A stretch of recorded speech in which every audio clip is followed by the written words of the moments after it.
Do you consider the tip of the iceberg while supersizing or growing or building your business? Sharon Horne-Ellstrom here.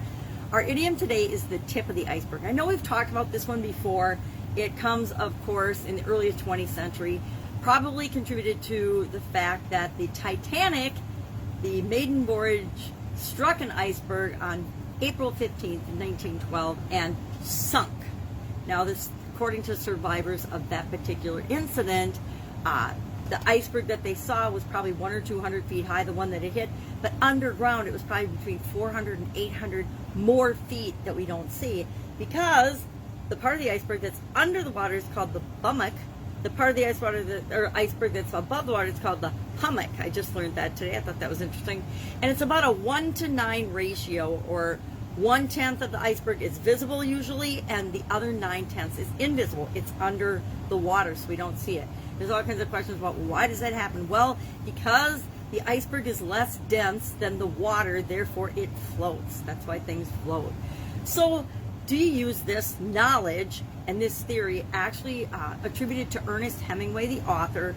He believed that the more you stripped away from a piece of writing, the better the story was. And that was his theory, and he called it the iceberg theory, and he taught that, and that was his style of writing.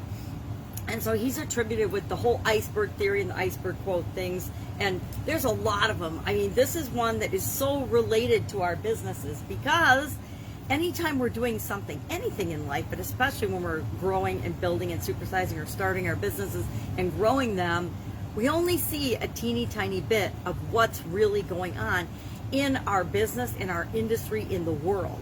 And so it's hard to make decisions and choices based on such limited information.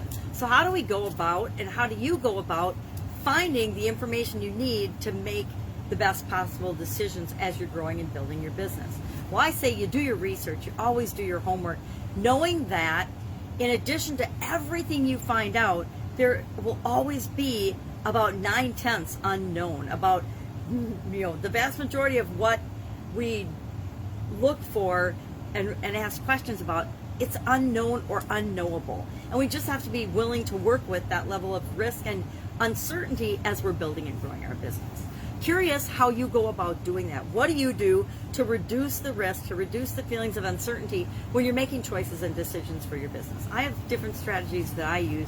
My biggest one is to make sure I do my homework, do my research, figure out as much as I can about the situation, find out and learn from people that have done the thing that I want to do before, modeling other people's behavior, going to the people that have successfully done something that I want to do for my business is, I think, the best way to get the right information. People that have been there and done that can't help us know all of the 9/10 of the unknowable or the unseen, but they can help us with their experience. And usually from other people's experiences, we can learn enough to help us navigate a similar journey as well.